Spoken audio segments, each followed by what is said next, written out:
अस्सलाम वालेकुम, आदाब। क्रिकेट से जुड़ी एक नई खबर के साथ, एक नई वीडियो के साथ आपकी खिदमत में हाजिर हूँ। आज वो एक बात हुई जो कि नहीं होनी चाहिए थी और इस बात का डर भी था।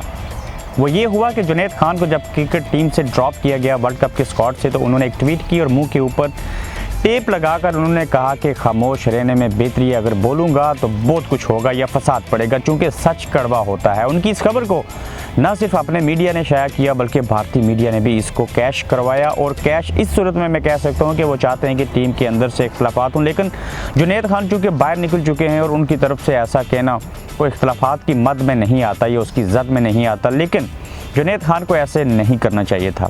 कल जब हमने सरफराज से मीडिया से बातचीत की, सरफराज ने, तो हम वहीं पे खड़े थे, तो मेरे एक सीनियर सैयद हैदर ने उनसे पहला सवाल ही यही किया जिसके ऊपर सरफराज को गुस्सा आया। उन्होंने पूछा कि सरफराज, कहीं टीम के अंदर जो बैटिंग, बॉलिंग और फील्डिंग का इशू है उसमें कहीं ऐसा तो नहीं है कि टीम के अंदर कुछ इख्तलाफात हैं, कुछ प्लेयर्स की आपस में या आपके साथ अंडरस्टैंडिंग नहीं है? तो सरफराज ने, जब ये कैप्टन ने सवाल सुना तो उन्होंने गुस्से का इजहार किया और उन्होंने कहा कि आप क्या कहते हैं, इस तरह की तो कोई ऐसी चीज़ नहीं है, बल्कि हम बड़ा अच्छा खेले, बड़ा अच्छा स्कोर किया और हमारा फोकस जो है वो, हमारे पास 10 दिन बाकी रहते हैं तो हम वर्ल्ड कप के ऊपर फोकस किए हुए हैं, तो आपको ऐसा सवाल नहीं करना चाहिए था। अच्छी पोजीशन में आ भी गए थे, फिर उसके बाद जो है दोबारा उनका स्कोर जो है आगे बढ़ने लगा। तो ऐसा क्या था? क्या कुछ प्लेयर्स में कुछ कोई कशीदगी थी, कोई रिफ्ट था, या प्लेयर्स में कोई किसी किस्म की अंडरस्टैंडिंग नहीं थी?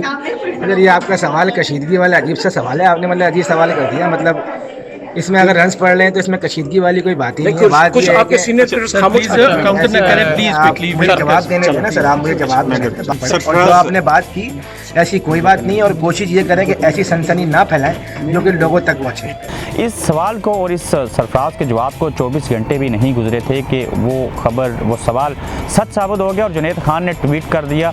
जुनैद खान, मैं मानता हूँ ज़ाती तौर पे एक अच्छे फास्ट बॉलर थे, हैं और रहेंगे, लेकिन इस बार जो ओडीआई सीरीज़ के दौरान इंग्लैंड ने पिचेस बनाई थी, जुनैद खान के लिए एक टेस्ट था और उन्होंने अपनी परफॉर्मेंस दिखानी थी। और जुनैद खान को मैंने खुद देखा कि उनको इंग्लैंड प्लेयर्स ने बुरी तरह से मारा पीटा, और बिलखुसूस फील्डिंग के अंदर जुनैद खान ने ना सिर्फ कैचेस छोड़े बल्कि वो इतने लेजी नज़र आए कि उन्होंने कई बार चौके तक छोड़ दिए। और सरफराज उनके पास गए, उन्होंने उनको कहा भी कि अगर आप, जुनैद, बताओ कि आपको कहाँ, किस फील्डिंग के स्पॉट के ऊपर खड़ा होना है जहाँ पे आप आसानी से फील्ड कर सके, तो मुझे बताओ।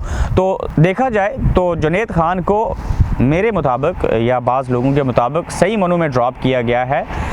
वो इतने भी नालायक नहीं थे, लेकिन जगह नहीं बनती थी अभी। सारी सूरत हाल एक तरफ, लेकिन जुनैद खान को अपनी ही टीम के खिलाफ या इस तरह की बात का इजहार नहीं करना चाहिए था। वो भी सोशल मीडिया के ऊपर कोशिश करनी चाहिए थी जुनैद को कि वर्ल्ड कप हो रहा है, बाकी सारी चीज़ें तो ये मिल बैठ के भी चीज़ें हो सकती थी। जुनैद अभी यंग हैं, काफ़ी टाइम है उनके पास, वो आगे भी खेल सकते हैं, लेकिन अगर वर्ल्ड कप के स्क्वाड से बाहर हो गए तो उनको इस तरह से नहीं करना चाहिए, बल्कि उन्हें ये भी देखना चाहिए कि आज जो कुछ वो हैं वो पाकिस्तान मुल्क की वजह से और क्रिकेट टीम की वजह से और क्रिकेट की वजह से हैं। तो आइंदा भी मौके मिल सकते हैं, लेकिन ऐसा नहीं करना चाहिए कि अगर आपको टीम से ड्रॉप किया गया है तो आप उसके ऊपर ट्वीट कर दें, बाकी जो हमारे मुखालफीन हैं उनको भी मौका दिया जाए। बहरहाल टीम के अंदर कुछ ऐसी चीज़ें चल रही थी, इसी वजह से हमने सरफराज से पूछा था। तो वरी वाली कोई बात नहीं है, जो मौजूदा टीम है, जो लोग हैं, वो आपस में अच्छी उनकी अंडरस्टैंडिंग है। उम्मीद है कि पाकिस्तान वार्म अप मैचेस से, फिर वर्ल्ड कप के ऑफिशियल मैचेस से अच्छा आगाज़ करेगा। नई वीडियो के साथ आपकी खिदमत में फिर हाज़िर होऊंगा। इजाज़त दीजिए, अपना ख्याल रखिए, चैनल को सब्सक्राइब कीजिए। अल्लाह हाफिज़।